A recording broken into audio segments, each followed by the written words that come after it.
insanlarımız 7-dən 77-yə uşaq, qadın, belə deyək, cinsinə və yaşına baxmayaraq eyni problemləri, eyni vəziyyəti yaşayır. Yəni bir çox hallarda biz nə qədər dəhşətli mənzərələrin ortaya çıxdığını hal-hazırda da sizə təqdim edəcəyimiz görüntülərdə özünüz də izləyəcəksiniz. Amma aidiyyatı qurumlar, dövlət strukturları mütləq ki, bunun qarşısını almaq üçün tədbirlər görməlidirlər. Yol infrastrukturu düzgün qurulmalıdır. Kanalizasiya ilə bağlı problemlər var. Amma biz problemlərdən danışırıq, bəhs edirik, suallarımızı ünvanlayırıq. Nədənsə aidiyyatı qurumlar və dövlət strukturları sadəcə buna bir ifadə ilə açıqlama verərək yekunlaşdırırlar. Ümumi məsələnin mahiyyətini sadəcə bir cümlə ilə ifadə edirlər ki, həddən artıq yağışın yağması Bakıda və ətraf ərazilərdə vəziyyəti bu həddə yatırıb çıxar. Amma yağışın həddən artıq yağması ilə sadəcə məsələni yekunlaşdırsaq, bir tərəfə qoysaq, elə ərazilər var ki, elə bölgələr var ki, aralarında baxaq, belə deyək, müxtəlif belə deyək, əraziləri gözümüzün qarşısına gətirək. İndi təqdim edəcəyimiz görüntülərdə özünüz də izləyəcəksiniz. Paytaxt ərazisi, şəhər, qəsəbələr fərq etməz.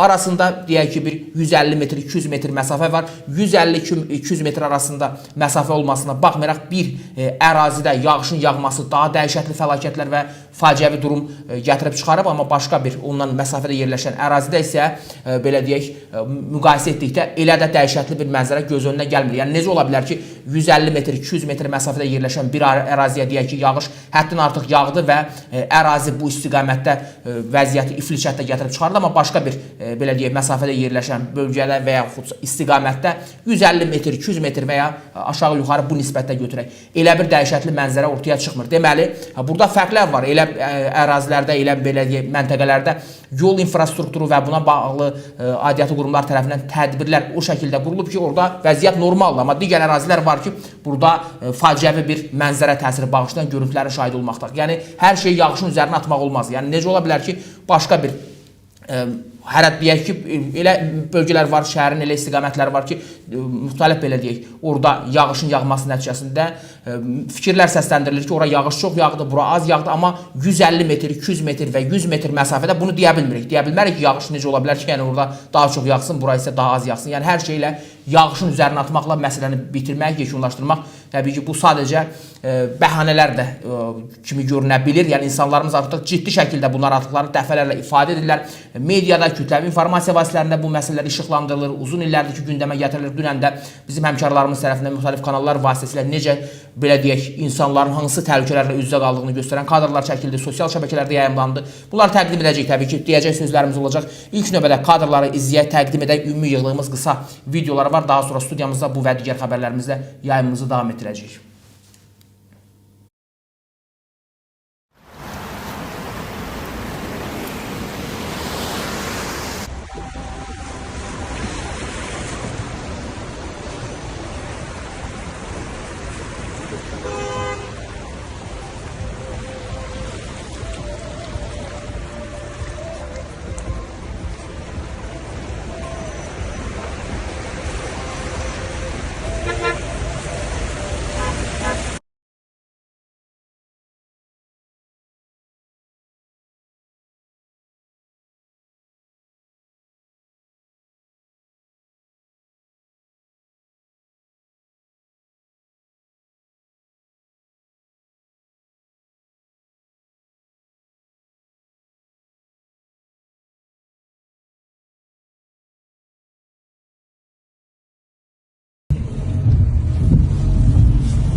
Bəli, Dəyərli tamaşaçılarımız, hal-hazırda da həmin görüntüləri sizə təqdim edirik. Olduqca dəhşətli bir mənzərədir. Hamımızı narahat edir, ciddi şəkildə problemlər yaradır. İnsan həyatını böyük şəkildə risklərlə və təhlükələrlə qarşı-qarşıya qoyur. Yəni biz bu mənzərəni artıq neçənci dəfədir, uzun illərdir ki, sizə təqdim edirik. Yəni davam edən proseslərin nəticəsində, yəni bu yağışın yağması ətraf ərazilərdə bu formada belə deyək, yol infrastrukturunu bərbad hala salıb çıxarır və insanların ümumiyyətlə gün ərzində yağış yağdığı dövrləri xatırlayaq. Yəni hansı problemlərlə üz-üzə qaldıqlarını da başqa kadrlarımız olacaq. Görüntülər də sizə təqdim edəcəyik ki, bu yağış yağması insanların həyatına nə dərəcədə böyük təsir göstərib ki, artıq onlar öz evlərindən də çıxmaq, öz evlərini tərk etmək məcburiyyətində qalıb. Xoşbəxtlikdən təbii ki, hər hansı bir insan itkisi olmayıb. Fövqəladə Hallar Nazirliyinin əməkdaşları da dərhal hadisə yerinə müdaxilə ediblər, amma bunun üçün mütləq insan ölümü olmalıdır, insan itkisi yaşanmalıdır ki, biz bu problemlərin həllinə çalışaq və ümumiyyətlə aradan qaldıraq. Necə ki, xatırlayırıq, yenə də verilişimizin əvvəldə qeyd etdik, Sabunçu körpüsü ərazisində baş verən hadisədə 2 insan həyatını itirmişdi. İndi orada biz qeyd edilə bilər ki, vaxtında qabaqlayıcı tədbirlər həmin o maşını idarə edən şəxslər görmədilər, dərhal uzaqlaşa bilərlər, həyatlarını xilas edə bilərlər və yaxud bunu etsəydilər daha yaxşı olardı, bunu etməsəydilər bəlkə də həyatda qalardılar. Təbii ki, onların özlərindən də qaynaqlanan məsələ kimi bu hadisəyə baxa biliriksə, amma hər şeydə insanların üzərinə yıxmaq ki, onlar bunu etmədilər, elə etmədilər. Yəni bu qədər dəhşətli yağış yağırsa, belə deyək, yağış yağması nəticəsində bu qədər dəhşətli mənzərə ortaya çıxırsa, yəni hər şey belə deyək, insanların üzərinə atmaq və yaxud yağışın yağması nəticəsində bu mənzərə yarandı deyə fikrimizi ifadə etmək, bu heç bir şəkildə problemi həll etməyəcək. Yəni eyni fikirləri, eyni sözləri biz neçə illər ərzində durmadan təkrarlayacağıq və nəticədə hər hansı bir dəyişikliklər olmayacaq. Yəni amma burada başqa problemlər də var, başqa həll edilməli olan məqamlar da var. İnsanlarımız hamısı bunu hər kəs görür. Dövlət qurumlarına da müvafiq bununla bağlı çağırışlar edilir. Media vasitəsilə də bu çəkilişlər edilir, sosial şəbəkələrə yayımlanır. Yəni uzun illərdir biz bu problemin hələ də həllini tapmadığını görürük. Problem nədir? Yol infrastrukturu düzgün müəyyənləşdirilməlidir, düzgün bu baxımdan işlər vaxtında və zamanda görülməlidir ki, biz indiki bu dərəcədə hadisələrin şahidi olmayaq. Yəni kanalizasiya quyuları belə artıq yağışın yağması nəticəsində ortaya çıxan bu mənzərənin qarşısını almaqda belə deyək, tab gətirə bilmir. Ya təsəvvür kanalizasiyanın özünə su düşməli olduğu sular bütün belə deyək, ətrafı bürüyən bu sel kanalizasiya quyuları vasitəsilə çəkilib gedilməli olduğu ərəfədə nə görürük? Kanalizasiya qurğularının özlərindən bir burulğan kimi, bir fontan kimi su ətrafı bürüyür. Yəni kanalizasiyalar belə görünür ki, düzgün işləmir və düzgün qurulmayıb və necə ola bilər ki, kanalizasiyanın özünə su axıb getməlidir, ətrafdakı olan bu mənzərə yaranmamalıdır. Yəni onun funksiyası elə bundan ibarət, amma kanalizasiyanın özünün içərisində bir burulğan kimi, fontan kimi su ətrafı daha da bürüyür və belə deyək, olduqca dəhşətli bir mənzərə ortaya çıxır. Yəni bunlar hamısı problemlərdir. Konkret problemləri də vaxtında və zamanda həll etmək mümkündür. Yəni buna görə də mütləq ki, aidiyyatı qurumlar öz işlərini düzgün şəkildə yerinə yetirməlidir ki, biz də belə faciəvi və dəhşətli mənzərələrin şahidi olmayaq. Yəni hər şeyi insanların yağışı və s. digərlərin üzərinə atmaqla, digər məsələlərlə bu hadisələri belə deyək, bəhanə kimi göstərməklə ümumi problemin həllindən ayrılmaq mümkün deyil. Təbii ki, bunlar da hər hansı bir belə deyək, hadisədə və olayda səbəb kimi göstərilə bilər, amma hər şey sadəcə mahiyyət etibarilə bunlardan ibarət deyil. Yəni indi təqdim edəcəyimiz yeni başqa kadrlar da olacaq, görüntülər də var.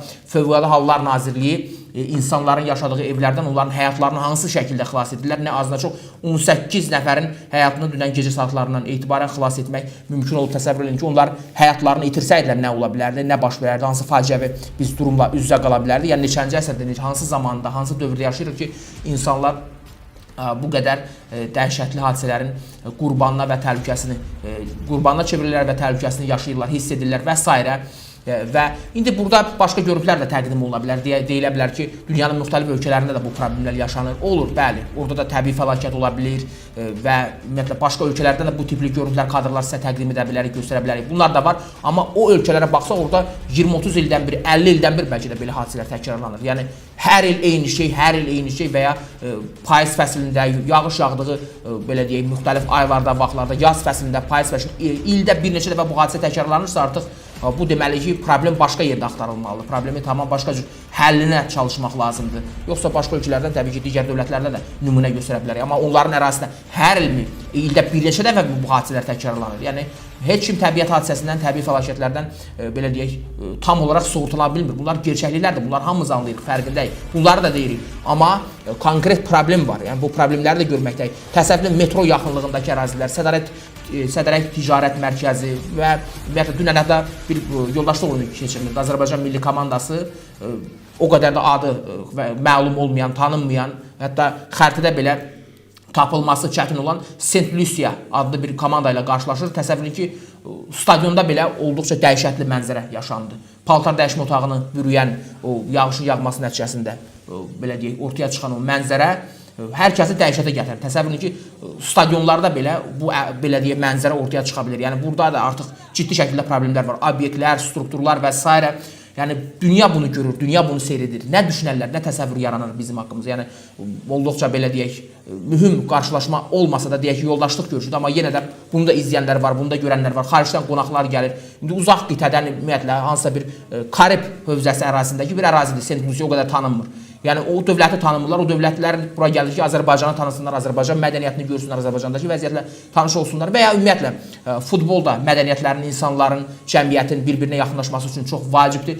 Yəni bu cür görüntülərlə biz dünyaya özümüzü tanıdacaq. Belə bir nümunələrlə Azərbaycanı tanıyacaqlar, biləcəklər. Yəni milli komandanın, yığma komandanın özünü tanımırlar, Saint Lucia. Yəni onlar bizi bu cürmü tanımalıydılar, bu cürmü görməlidirlərmi? Yəni bunlar hamısı suallardır. Yəni burada həllini tapmalı olan məqamlar çoxdur. Sadəcə biz kadrları, görüntüləri təqdim edirik. İnsanlarımız narahatdır. Ciddi şəkildə əsaslığımız var. Dünyanın özündə bugün böyük problemlər, böyük münaqişələr gedir. Rusiya-Ukrayna savaşı, İran daxilində baş verənlər. Bunlarla bağlı məlumatları sizə təqdim edəcəyəm. Amma təsəvvür edin ki, son 24 saat ərzində baş verən mənzərə elə bir dəhşətli dərəcəyə gəlib çatdı ki, insanlarımız sanki hər şeylə biz qarışıq, hər şeyi unutduq. Rusiya-Ukrayna savaşı, İrandakı baş verən hər şey qaldı bir kənarda.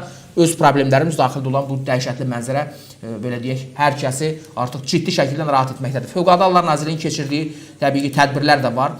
Bakıda, Sumqayıtda və Abşeron yarımadası ərazisindəki xilas etmə işlərinin nəticəsində 18 nəfəri təxliyə ediblər. Fövqəladə Hallar Nazirliyinin qüvvələri güclü yağış səbəbindən Bakı, Sumqayıt və Abşeron rayonlarında su basmış ərazilərdə təhlükəsizlik tədbirlərini davam etdiriblər. Bu barədə idarədən məlumatlar verilib. Qeyd olunub ki, su basmış ərazilərdən su çəkilir, köməyə ehtiyacı olan vətəndaşlar təxliyə olunur və digər zəruri təhlükəsizlik tədbirləri görülür. Və tədbirlər nəticəsində 4 az yaşlı olmaqla 18 nəfərin həyatını xilas ediblər. Hazırda Dövlət Yanğından Mühafizə Xidməti, Xüsusi Riskli Xilas Etmə Xidməti və Fövqəladə Hallar Nazirliyinin Sumqayıt Regional Mərkəzinin qüvvələrinin iştirakı ilə belə deyək, bu işlər həyata keçirilir.